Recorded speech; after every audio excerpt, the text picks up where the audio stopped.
আল্লাহর হাবিব জিহাদের মাঠে যাবেন।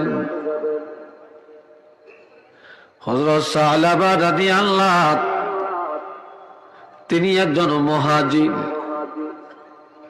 তিনি হিজরত করে মদিনায় আসছেন।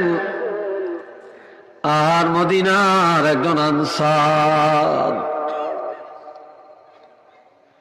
এই মদিনার আনসারের সাথে মুহাজির সাহাবীর একটা বন্ধুত্ব হয়ে গেল।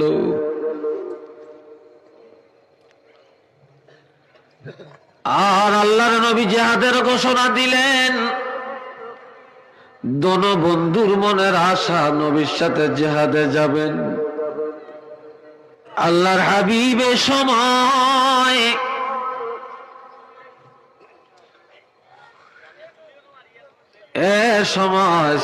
সালাবার নামটা ঘোষণা দিলেন।